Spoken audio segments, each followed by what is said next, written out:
Welcome back, everyone. I hope you're doing well. Today we have the American Revolution, and yes, we're gonna do the American Revolution. There's 2 episodes out for Epic History. We're gonna start with episode 1. If you're new here, we react to history. I hope you like doing that. And if you like history, hit that subscribe button. Let's get into it. 1763. We'll see what it takes us. 1763.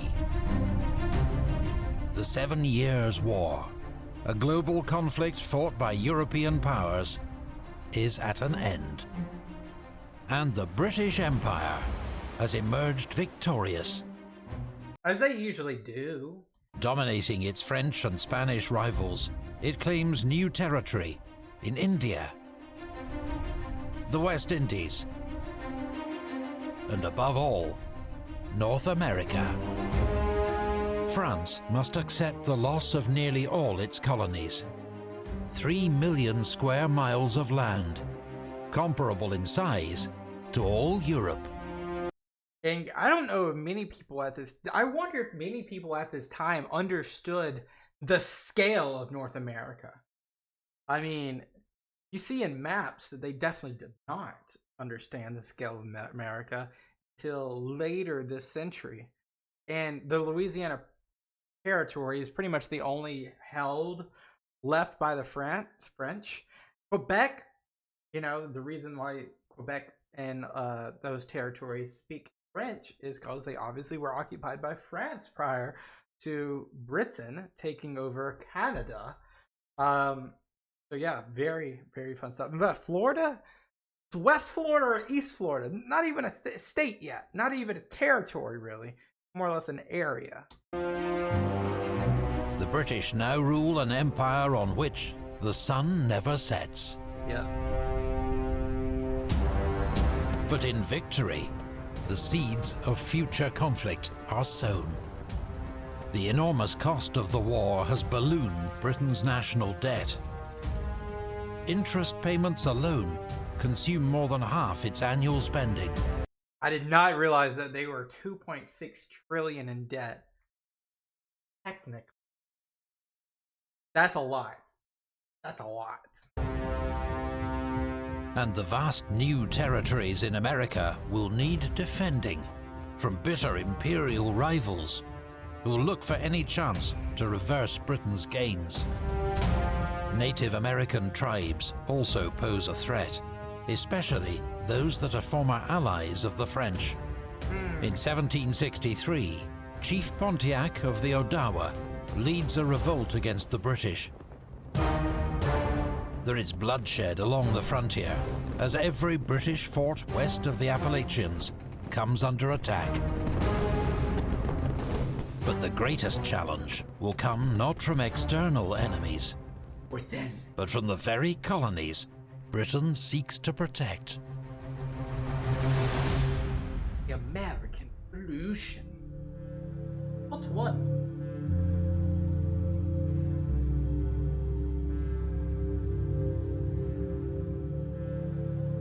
We gotta read this.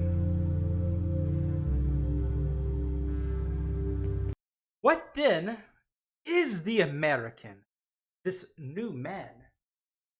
He is an American who, leaving behind him all his ancient prejudices and manners, receives new ones in the new mode of life he has embraced. Hector St. John de Crevecoeur.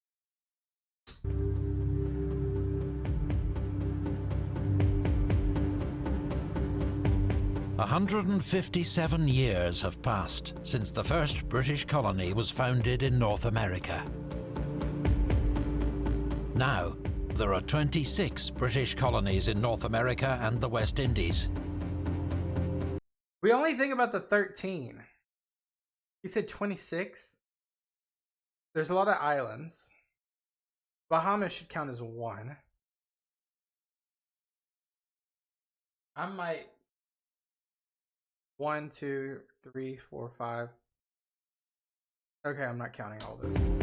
13 of these lie along America's eastern seaboard, where after years of prosperity and immigration, the population has passed 2 million. Arguably, there is more that divides these 13 colonies than unites them. Each has its own distinct character, history, and form of government. Several were founded by those seeking religious freedom in the New World. We gotta pause because I'm gonna read all this. Religious foundations of the 13 colonies: New Hampshire, Separatist; Massachusetts, Puritan; Rhode Island, Separatist or Baptist; Connecticut, Congregationalist; Congregationalist; New York, Dutch Reformed. Dutch used to New Amsterdam, I guess. New Jersey, mixed. New Jersey's always got to have something different. Pennsylvania, Quaker, makes sense.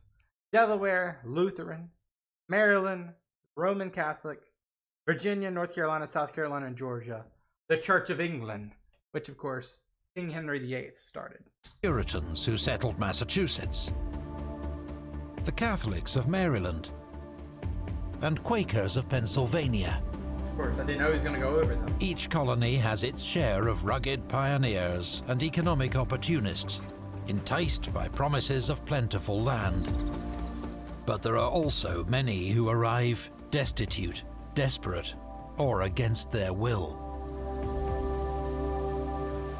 Slavery is legal in all 13 colonies. In the north, enslaved... Oh my God. These numbers. 187,000 slaves in Virginia. That's more than any other state. 187,000. That's more than half of the free individual. Another 70,000 in North Carolina, another 75,000 in South Carolina, 63,000 in Maryland, 20,000 in New York, and the rest, not as much, but that's a lot. That's just through the census. That's somewhat. Enslaved Africans are a small minority, about 5% of the population. But in the South, the economy is dominated by slave plantations that grow rice, tobacco, and indigo. In Virginia, African slaves make up around 40% of the population. In South Carolina, 60%. I just realized, yeah, South Carolina is a huge disparity. Wow. Early settlers had been overwhelmingly from England. But in recent decades, the picture has begun to change, with more immigrants from Ireland, Scotland, and Germany. All have helped to shape a new American culture, which makes a sharp impression on visitors. It is less deferential, more enterprising, increasingly self-confident. Old ties with the motherland are not what they used to be. No. No. For most of their history, the relationship between the British government and its American colonies has been one of salutary neglect. The colonies had been largely left to manage their own affairs, while Britain focused on more lucrative possessions in the West Indies and India. The West But Indies. this is about to change. Britain faces an extraordinary debt crisis, and many expect the colonies to help meet the cost of their own defense. It seems a reasonable expectation. The average American's tax burden is a fraction of that paid by the average Briton. By one calculation, a Briton pays 26 shillings a year in tax. A New Englander, 1 shilling. But it is the manner in which the British government goes about raising taxes that will put it and the colonies on a collision course.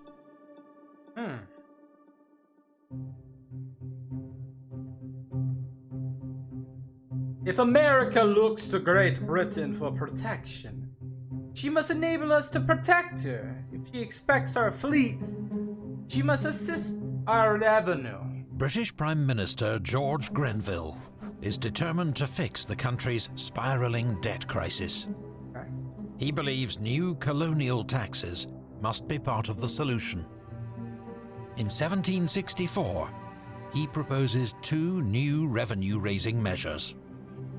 A Sugar Act, which actually lowers the tax on foreign sugar and molasses, but only as part of a determined effort to ensure more effective collection. And a Stamp Act, which will tax all commercial and legal documents, from newspapers and playing cards to attorneys' licenses and land grants. These relatively minor taxes are not expected to cause much fuss. Englishmen have been paying them for 70 years. But to the surprise of the British government, the reaction in the colonies is uproar. The Stamp Act particularly hits merchants, lawyers and business owners, the most articulate and influential members Is that Paul Revere? That's Paul Revere. of colonial society. They condemn the measures in newspapers and a flood of pamphlets. This tax will deprive us of all our invaluable rights and privileges. It will drain us suddenly of our cash, occasion an entire stagnation of trade, discourage every kind of industry, and involve us in the most abject slavery. That's ironic to say that. Nevertheless, it's such a weird just thought process to be so against tax 300 years ago, 250 years ago. Today, we pay 20, 40, 50% taxes. Even if you don't know you're getting taxed, you're getting taxed. But as the narrator suggests, it is not the tax that upsets the individual. It is the manner of doing so. But the manner of doing so was trying to be soft. What else is there? Opposition focuses less on the financial burden than on the principle of consent. Americans protest that they have no representation in the British Parliament and can accept no taxation without representation. I didn't want to say it. I wanted them to say it first. That's what I was going to allude to. No representation in the Congress, into the Parliament for, I mean, to this day, look, guys, like it's not like a unilateral issue. This is a problem that persists across the world, where you have territories that are necessarily guarded or in a specific region of the world that does not have the correct representation. Look at the United States. As far as I know, Puerto Rico necessarily is almost in the same ballpark. Now, I'm sure they have some level of representation, some level, but not full. Now, they aren't a full state, so the Constitution doesn't merit them representation. But United States colonies are not Puerto Rico in this case. And they have a lot of leverage in this case. Continue. It is their rights as British subjects, they point out, rights protected by the British Constitution, that are being trampled on. There you go. Prime Minister George Grenville argues the American colonies have virtual representation in Parliament. That is, their interests are represented in a general way by all British MPs. That's a slap in the face. After all, even most Britons don't have the right to vote in a general election. That's true. That's true. Grenville's argument. And I mean, I was gonna throw you guys some dates and some years, but I don't have the facilities to do that. I'm gonna say like when women's suffrage became a thing, or African American suffrage. That's in the 1800s. I know that. Does not win many backers, even in Parliament itself, where electoral reform is a fierce battleground. There is an idea, in some, that the colonies are virtually represented in the House. I would fain know by whom an American is represented here. Is he represented by any knight of the Shire in any county in this kingdom? Or will you tell him that he is represented by any representative of a borough? A borough which perhaps its own representatives never saw. This is what is called the rotten part of the Constitution. It cannot continue a century. Those are some interesting, impaling words. There is no representation by any knight of the Shire or any county of this kingdom. No representative of a borough. Because if you think of like United Kingdom or Great Britain, have these counties, have these boroughs, and you have representatives from the boroughs and from the counties that level kind of like hierarchically all the way up, and they trickle up into a representative process. By no means is that for the States. There is no such thing as the United States. The American colonies, I should say. The speaker is Pitt the Elder, a renowned former prime minister, who adds that this kingdom has no right to lay a tax upon the colonies. I never heard of opposition. They don't teach that. They don't, I mean, there might not be time to teach this, which is a problem. But at the end of the day, I've never heard opposition in Parliament to the overall taxation. So this is so interesting.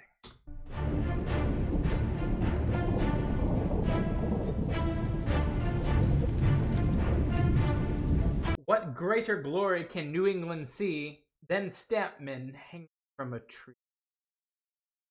So we have a poem.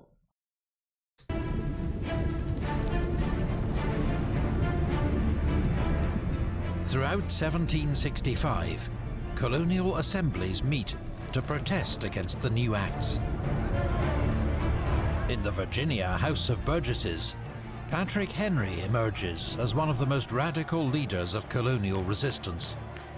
He proposes a series of resolutions, which are adopted by the House.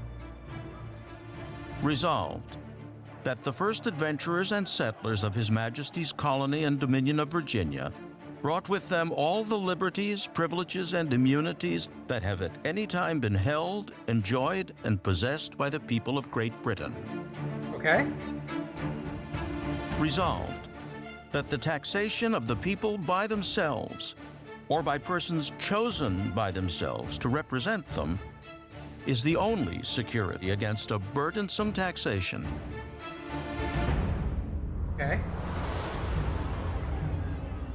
But there are bitter divisions within the Virginia Assembly. Some members believe Patrick Henry goes too far. Loyalty to Britain and the British Crown is deep-rooted. Oh yeah. Conservative members succeed in removing his most radical resolution, that only Virginia's assembly has the authority to raise taxes in the colony. Among the regular observers at these debates, a brilliant 22-year-old law clerk named Thomas Jefferson. Okay. The divisions in Virginia are mirrored across the colonies, as debate grows more heated and protests turn violent. And I think there is more sympathy towards the crown and towards the British system south of Virginia. I'm pretty sure that's how it was. Tax collectors are beaten up by mobs, driven out of town, or forced to resign. Tax documents are destroyed. Effigies of royal governors are burned or hanged from liberty trees. Meanwhile, delegates from 9 of the 13 colonies meet in New York, where they draft a petition to the British King, George III, and Parliament. While assuring Crown and Parliament of their unwavering loyalty, the delegates declare that it is their right, as Englishmen, to have no taxes imposed upon them without their consent. Colonial merchants begin to organize a boycott of British goods. The uproar, the possible damage to trade, plus the fact the taxes are clearly unenforceable, finally forces the British government to back down. For now. The following year, 1766, the Sugar Act and Stamp Act are scrapped by a new British Prime Minister, Lord Rockingham. We're all good. Nothing's gonna happen. They're scrapped. Case closed.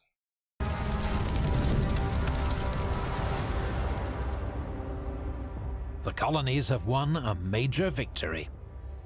But the British Parliament does not back down over its right to raise taxes in America. The same day it repeals the taxes, it declares, Parliament assembled had, hath, and of right ought to have full power and authority to make laws and statutes of sufficient force and validity to bind the colonies and people of America, in all cases whatsoever. Oh! The words seem calculated to outrage America's colonial assemblies, and convince many that though this storm has passed, another will surely follow. Suppose a military force is sent into America. They will not find a rebellion. They may indeed make one. Benjamin Franklin. Wow, Benjamin Franklin's got a really plethora of quotes. This is a really good one. This is basically saying that there is no issues, but you might make an issue. 1767. 1 year on, Parliament passes a new series of measures to raise revenue from the colonies and demonstrate its authority over them. They are named after the Chancellor of the Exchequer, the Townshend Acts. In the 13 colonies, they are met with howls of protest. Royal administrators are chased out of towns. Some tax officials are tarred and feathered, a brutal punishment where the victim is paraded through the streets covered in scalding tar.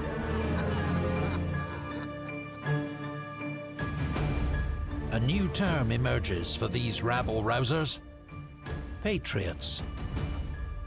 Colonists who seek to avoid confrontation with Parliament become known as loyalists. And this is when you get the Sons of Liberty, like John Adams' cousin, Samuel Adams, and so many others that I'm hoping they'll mention. Many communities, and even families, will soon be divided between these two camps, though for now, most are somewhere in the middle. As per usual. Among the patriots in New England are a group calling themselves the Sons of Liberty. Led by Samuel Adams, they include merchant and smuggler John Hancock, physician Joseph Warren, and silversmith Paul Revere. The crisis comes to a head in Massachusetts. Boston has been a hotbed of patriot activity since the Stamp Act. Because it's the mercantile city. It is trade, the harbor. There's so many ships that come in and out of here. This is like Twitter. This is Twitter. And tension rises when British soldiers are quartered here in 1768. On the 5th of March, 1770, an altercation between soldiers and locals turns into a tense standoff. Oh, we're getting into the Boston Massacre.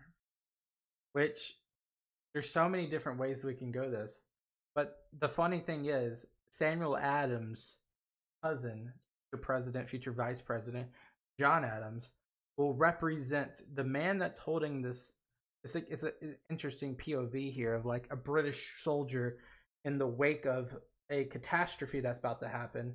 When they're going, by the way, if you think about it, they were in the right. Were they in the right to fire? Maybe.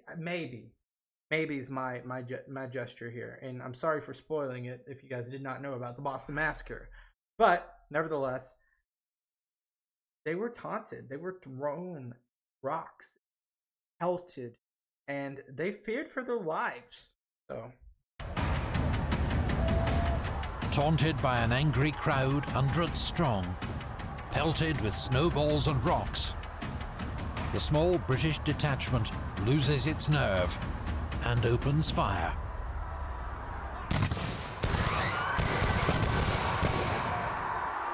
yep. 5 local men are killed. The Boston Massacre, as it becomes known, is powerful propaganda for the patriot cause. The news carried in pamphlets and prints, the most famous created by Paul Revere. Blood has been spilt. Emotions are running high. Let the 5th of March never be forgot, Writes Bostonian Samuel Savage in his diary. Many anticipate a downward spiral into violence and disorder. This is an isolated incident that did not really have much connective tissue to the overall problem. It was more or less an occupied force that was agitated by a local group that was agitated.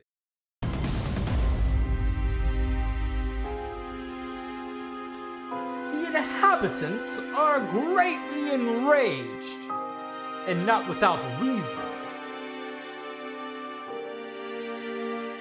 Despite the bloodshed in Boston, there are many on both sides who seek to de-escalate the crisis between British, Loyalists and Patriots.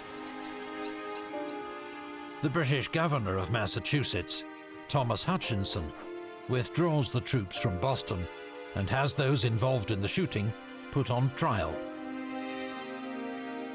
They are acquitted of murder thanks to the efforts of their skilled lawyer, a noted patriot, John Adams. In Britain, there is a new Prime Minister, Lord North, a close Who looks so much like his king to me. friend of the King and staunch advocate of parliamentary authority. He will serve in the role for the next 12 years. Crucial years. The economic damage of colonial boycotts persuades him to repeal Townshend's new taxes. All but one on tea. Ah, Relative calm returns to the colonies. The boycott is lifted. A second crisis has been weathered. But in New England, hostility towards the British government lingers. Here, local merchants rely on ships and trade, and have long resented British imperial rules, which restrict their commerce with other nations. Many patriots, like John Hancock, make extra money by smuggling goods into the colonies, bypassing British import duties. British efforts to clamp down on smuggling do not make them any more popular. Royal Navy warships are used to inspect and seize vessels belonging to prominent local figures, like John Hancock. To the outrage of New England merchants, the British also begin trying suspected smugglers in special Vice Admiralty courts, rather than the more sympathetic local courts. In 1772, the Sons of Liberty hit back, boarding the Royal Navy schooner HMS Gaspé. I didn't know there was a burning of an HMS. Huh. The water goes so deep. And setting it ablaze. Meanwhile, in Britain, the Empire's largest corporation is on the verge of bankruptcy. The East India Company has a monopoly on British trade with India, China and the East Indies. Yep. But a credit crisis now threatens its survival. In 1773, to help keep the company afloat, Parliament grants it the right to sell tea directly to the American colonies. The company also receives tariff exemptions that will make its tea cheaper than that of the local smugglers.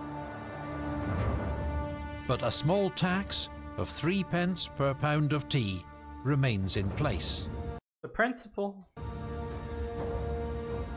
The new Tea Act thus threatens the profits of local smugglers and provokes patriots on the principle of taxation without representation. So let's review this real quick. A lot of times we've been told the Boston Tea Party calls the tax on tea. That is the headline. The underlying effect is, what did it really do? It undermined the smugglers, who a majority were the Sons of Liberty, who the majority of were going to lose in competition, not through tax, but through competition. They're undermining their price by selling direct. That is why they were more mad, and they can use the principle of tax on tea to headline it. Worked. Sort of. As 7 company ships cross the Atlantic, packed with 250 tons of tea, A lot of tea. the Sons of Liberty and others pressure tea dealers to reject the shipments. Out in the South. When one ship arrives in Philadelphia, thousands of locals threaten anyone who helps to unload its cargo. Most of the ships are forced to turn back. Really? In Boston, however, Governor Thomas Hutchinson has had enough of boycotts. He ensures that 3 company ships enter the harbor.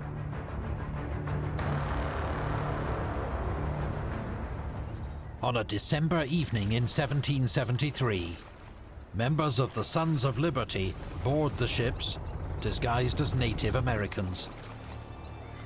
They've chosen these costumes as a symbol of their new American identity. They break open 340 chests of tea and dump the contents into the harbor. How much money is that?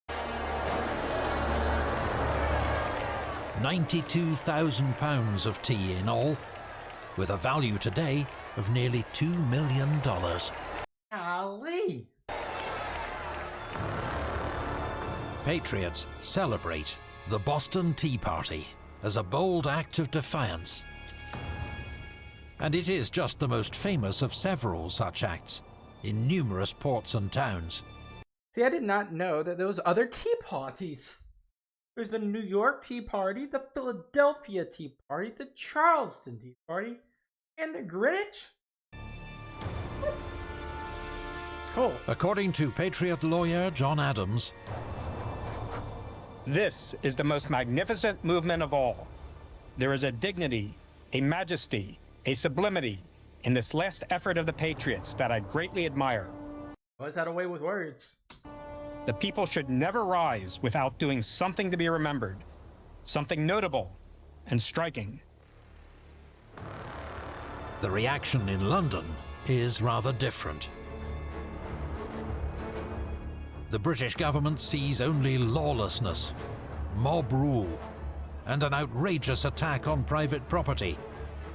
Enough is enough. If the government does not act firmly now, its authority in North America will lie in tatters. The time for restraint is over.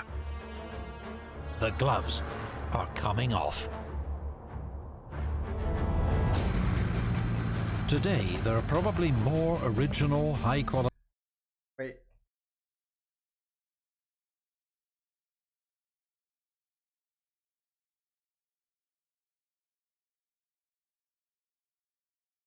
There's just a bunch of ads at the end. That's it. That's it. That's it. Guys, let's recap real quick. Let's get it on a Look at all these people. They're so nervous. So nervous, especially the guys on the left. What an interesting video. It provided me, an American that loves history, that, you know, I'm a novice at history myself. That's what this channel's for, is to react to history, to compound history.